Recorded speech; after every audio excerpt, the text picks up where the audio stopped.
as many of you may, well, probably none of you know, I've never talked about this before, but as many of you may also feel, if you are really behind, the Gilmore Girls, A Year in Life came out recently, and oh boy, wow, was that something. I'm going to talk about spoilers later on, but I'm going to spend more time talking about the book Talking as Fast as I Can by Lauren Graham than I am going to talk about the show itself, because I just don't want to ruin anything. But so I guess I'm a bad fan. The first thing I didn't realize going into this book is that Lauren Graham is in a relationship with Peter Krause. I think I'm saying that right, Peter Krause. They've been in a long-term relationship since that show started, and I did not know. I just thought she was always single. But I read Talking as Fast as You Can because Lauren Graham, but more Lorelai, was sort of like a motherhood figure to me. Me and my mother always haven't gotten along, and I really admired the relationship they had. And a lot of the, Gilmore Girls came in a time in my life when I was growing up, and I watched it every single day and was really invested in all of the relationships, and I learned so much from those women. And so when I heard that Lauren Graham had written a novel called Talking as Fast as I Can, I immediately wanted to check it out. And here, I'm going to show you my reaction to finishing it, because it wasn't sad. Her life is not sad. There's not any grave tragedies that are existing within this book. Just extreme fondness for everything that she did and has done in her career. And she's even written another novel called Someday Maybe, I believe. And that is also something I'm going to read in the future, but haven't yet. Here's just a few of my words from post-reading it. I was really emotional, and I really still can't explain why, except for that I just wanted. So here's my reaction to me watching this video, and it's 2 minutes of me just crying and like trying to say words and then trying to make a joke that didn't really come out. So let's take a look. Whew. Hey guys, so today's weird. I'm sitting in my car, it's lunchtime. I just finished Lauren Graham's Talking as Fast as I Can, the recap of Gilmore Girls and everything she's done since. I don't know why I'm crying, and it doesn't make sense, except that given the estranged relationship that me and my mom have always had, I learned so many things from that show, and in some ways Lorelai was like a mom to me. Her strengths encouraged us all, and I don't know. So let me just stop myself right there and say that I said Lorelai wrong.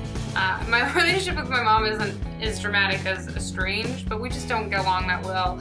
And yeah, being a strong, independent woman in this day and age with, you know, just kicking ass and taking names in the world, it does encourage us all. And now we can continue with our regularly scheduled program. Back to you, Megan. Why I'm filming this, except for that I feel like I need to immediately write something, but I don't have any paper in the car, and I have my camera, so yeah. But I'm sitting here and I'm eating my Wendy's, and I look over in the parking lot. Now here's where things start to get very weird, because I thought I was making a really interesting observation about the juxtaposition of the situation I was in, where I was, you know, a woman, you know, experiencing powerful emotions about other powerful, exciting women, and there I was sitting in a Wendy's parking lot eating a fried chicken sandwich next to a tampon in the rain. And that is the joke I was trying to make. I'm sorry that this deviates from that path, because I was very incapable of making the joke as it was meant to be. My deepest apologies. And there, lying in the street, is a tampon. Like, what? But seriously, crying in a parking lot next to a used tampon? I don't know. But I will say, it's a really lovely book, and I am now inspired to research and download her other book, which I don't remember the name of right now, but apparently she wrote one. I don't know why I'm having such an emotional reaction, except for that. It's been a really impactful portion of my life to be a part of Gilmore Girls, and I miss it.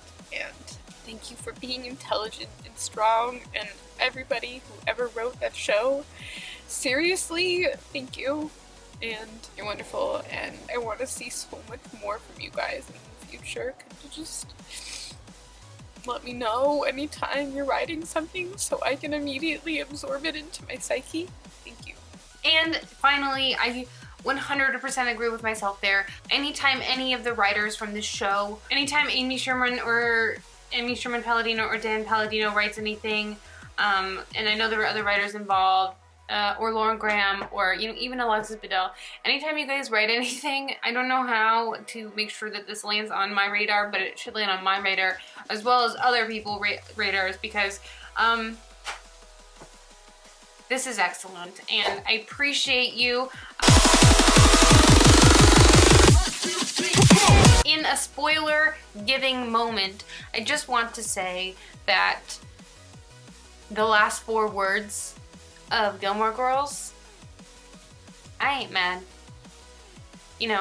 I think it's completely natural that this should happen at a point in her lives. I think, in some ways she did hit rock bottom in a way that was helpful to her, and I think it's more than appropriate that life gives her another push to do better, to be better, because that's what happens in life. You don't get to just sit there and take a break and realize that you haven't succeeded in the way you want to succeed and just like fall apart and wallow in that. You just have to take your next step, and I think not only is this a perfectly natural next step, but it also will push her into something more exciting and make her be a better, bigger person. And not that this is the only thing that could do that, but I think that this is a good way for her to push herself out of her slump and really get her life together and make decisions for herself. And I appreciate the ending of A Year in the Life. And of course, I agree with Lauren Graham. Doesn't that rather seem like a cliffhanger rather than an ending? Is there a sequel? She doesn't say there's ever going to be. She never once in the book mentions there's going to be a sequel, so don't freak out. We have no idea, and I don't think that they are going to work on that. And in some ways, a reboot, if not done properly, which I'm not saying would be done improperly, because hello, Amy Sherman Palladino, Daniel Palladino, got it right so many times before, but I just think that sometimes in a reboot, things can become kitschy. But in the case of, Fuller House, things were already kitschy, and so having the reboot be kitschy isn't that big of a deal, because it was already there. But, you know what I'm saying? Like, it's dangerous to try and reboot a reboot, if you will. Alright, I love you guys. I'll see you soon. Please subscribe to this channel and like this video. Like the shit out of this video. I want 100 likes on this video if this is something you guys want me to talk about more, because I could talk about things like this for literal days. So like this video, give it a thumbs up, give this channel a subscribe, and I will see you very, very soon. I love you guys.